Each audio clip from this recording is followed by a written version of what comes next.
ಶ್ರೀ ಗುರುಭ್ಯೋ ನಮಃ. ಆದಿತ್ಯಾದಿ ನವಗ್ರಹ ದೇವತಾಭ್ಯೋ ನಮಃ. ತತ್ಸಮ್ಮತಂ ಬಂಧುಗಳಿಗೆ ನಮಸ್ಕಾರವನ್ನು ಮಾಡ್ತಾ ಕುಂಭರಾಶಿಯ ನವೆಂಬರ್ ತಿಂಗಳ ಮಾಸ ಭವಿಷ್ಯವನ್ನು ವಿಮರ್ಶೆ ಮಾಡೋಣ. ಲಗ್ನದಲ್ಲಿ ಚಂದ್ರ ರಾಹುವಿನ ಯೋಗ, 2ರಲ್ಲಿ ಶನಿಯ ಯೋಗ, ಗುರು ಷಷ್ಠದಲ್ಲಿ ಬಂದಿದ್ದಾನೆ, 7ರಲ್ಲಿ ಕೇತುವಿನ ಯೋಗ, ಶುಕ್ರ ಅಷ್ಟಮದಲ್ಲಿ, 9ರಲ್ಲಿ ರವಿ, 10ರಲ್ಲಿ ಸಂಚಾರವೂ ಇದೆ, ಕುಜ ಬುಧರು 10ರಲ್ಲಿ ಇರುವಂತಹದ್ದು. ಇದು ಗ್ರಹಸ್ಥಿತಿ. ಇಷ್ಟರವರೆಗೆ ಗುರುಬಲ ತುಂಬ ಚೆನ್ನಾಗಿತ್ತು ನಮ್ಮ ಕುಂಭರಾಶಿಯವರಿಗೆ.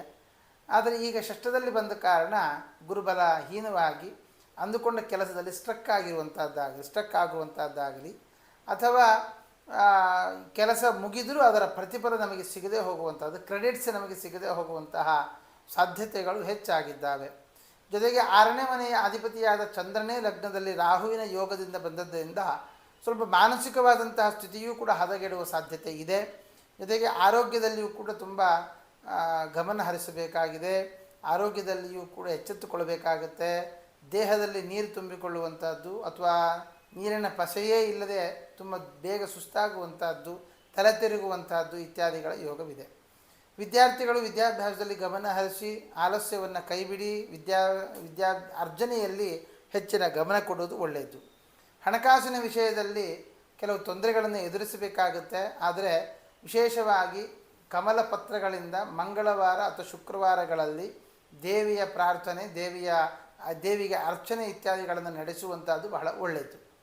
3ನೇ ಮನೆಯ ಕುಜ ಕರ್ಮಸ್ಥಾನದಲ್ಲಿ ಬಂದಿರೋದ್ರಿಂದಾಗಿ ಕೆಲಸದಲ್ಲಿ ಇಂಟ್ರೆಸ್ಟ್ ಇಲ್ಲದೆ ಹೋಗುವಂಥದ್ದು, ಕೆಲಸವನ್ನು ಸರಿಯಾಗಿ ಮಾಡದೆ ಹಾಗೆ ಟೈಮ್ ಪಾಸ್ ಮಾಡುವಂತಹ ಸಾಧ್ಯತೆಗಳಿದೆ. ಆದರೆ ಹಾಗೆ ಮಾಡುವುದರಿಂದಾಗಿ ಕೆಲವೊಂದು ಸಮಸ್ಯೆಗಳನ್ನು ನಾವು ಎದುರಿಸಬೇಕಾಗುತ್ತೆ. ಆದ್ದರಿಂದ ಆದಷ್ಟು ಪ್ರಾಂಪ್ಟಾಗಿ ಕೆಲಸವನ್ನು ಮಾಡಿ ಅದರಿಂದಾಗಿ ಒಂದಿಷ್ಟು ಹೆಸರನ್ನು ಗಳಿಸಿಕೊಳ್ಳಿ, ಒಳ್ಳೆಯದಾಗುತ್ತೆ. 4ನೇ ಮನೆಯ ಶುಕ್ರ 8ರಲ್ಲಿರುವ ಕಾರಣ ಈ ಸೈಟು ಅಥವಾ ಜಾಗ ಇತ್ಯಾದಿಗಳನ್ನು ಖರೀದಿ ಮಾಡೋದಿದ್ದರೆ ಅದನ್ನು ಮುಂದೂಡುವುದು ಒಳ್ಳೆಯದು.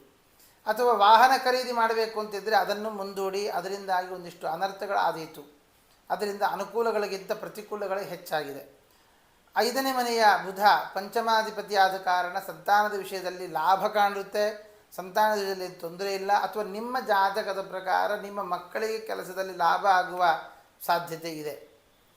ಇನ್ನು ಷಷ್ಠದಲ್ಲಿ ಗುರು ಇರುವ ಕಾರಣ ನಾನು ಆಗಲೇ ಹೇಳಿದ ಹಾಗೆ ಶತ್ರುಕೃತಂ ವದೇತದ ಅಂತ ಹೇಳಿದ ಹಾಗೆ ಕೆಲವು ನಮಗೆ ಗೊತ್ತಿಲ್ಲದೆ ನಮ್ಮ ಏಳಿಗೆಯನ್ನು ಸಹಿಸದೇ ಇರುವಂಥವರು ನಮ್ಮ ಜೊತೆಗೇ ಇದ್ದು ನಮಗೆ ತೊಂದರೆಯನ್ನು ಉಂಟು ಮಾಡ್ತಾರೆ.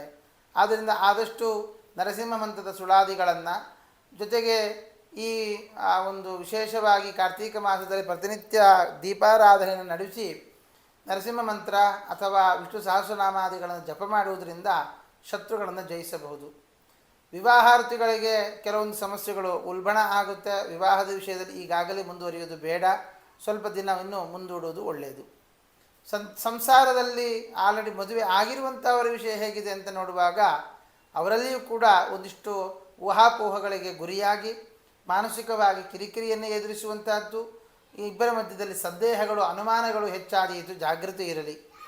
ಅಷ್ಟಮದಲ್ಲಿ ಶುಕ್ರನ ಯೋಗ, ಮೃಗಪುತ್ರೆ ಅಷ್ಟಮೇ ಪ್ರಾಪ್ತೆ ವಿಯೋಗ ಅಂತ ಹೇಳುವ ಹಾಗೆ ವಿಯೋಗಾದಿಗಳು ಅಥವಾ ಅಂದುಕೊಂಡಂತೆ ಕೆಲವೊಂದಿಷ್ಟು ವಿಷಯದಲ್ಲಿ ಸಮಸ್ಯೆಗಳು ಉಲ್ಬಣ ಆಗುವ ಸಾಧ್ಯತೆ ಇದೆ.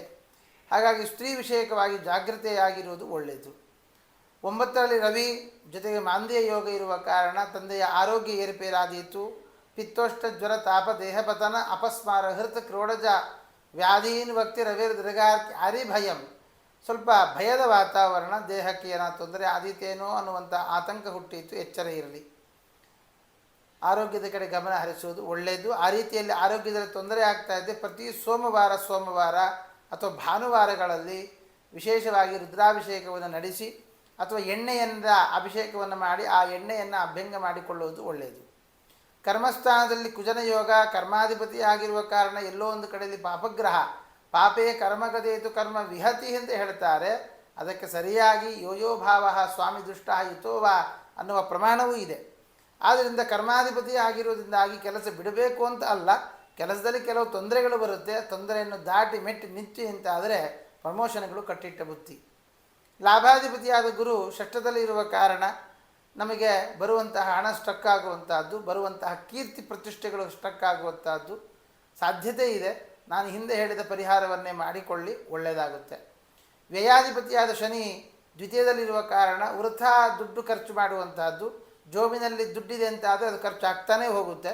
ಹಾಗಾಗಿ ಜೋಬಿನಲ್ಲಿ ಇಟ್ಟುಕೊಳ್ಳುವುದಕ್ಕಿಂತ ಅದನ್ನು ಸೇಫ್ ಆಗಿ ಫಿಕ್ಸ್ಡ್ ಡಿಪಾಸಿಟೋ ಅಥವಾ ಬೇರೆ ಕಡೆ ಇನ್ವೆಸ್ಟ್ಮೆಂಟ್ ಮಾಡುವಂತಹದ್ದು ಒಳ್ಳೆಯದು. ಒಟ್ಟಾರೆ ಕುಂಭರಾಶಿಯವರಿಗೆ ಗುರುಬಲ ಕಳೆದುಕೊಂಡ ಕಾರಣ ಕೆಲವು ಸಮಸ್ಯೆಗಳಿಗೆ ತುತ್ತಾಗಬೇಕಾಗುತ್ತೆ. ದೇವಿಯ ಪ್ರಾರ್ಥನೆ, ವಿಷ್ಣು ಸಹಸ್ರನಾಮ ಜಪ, ನರಸಿಂಹ ಮಂತ್ರದ ಜಪಾದಿಗಳನ್ನು ನಡೆಸಿಕೊಳ್ಳುವುದರಿಂದ ಈ ಸಂಸಾರದ ಬಾಧೆಯನ್ನು ಅನುಭವಿಸ್ತಾ ಇರುವಂಥವರು ಗಣಪತಿಯ ಜಪ ಮಾಡುವುದರಿಂದಾಗಿ ಅನೇಕ ಫಲಗಳನ್ನು ಕಾಣಬಹುದು ಅಂತ ಹೇಳ್ತಾ ಶ್ರೀಕೃಷ್ಣ ಅರ್ಪಣಮಸ್ತು.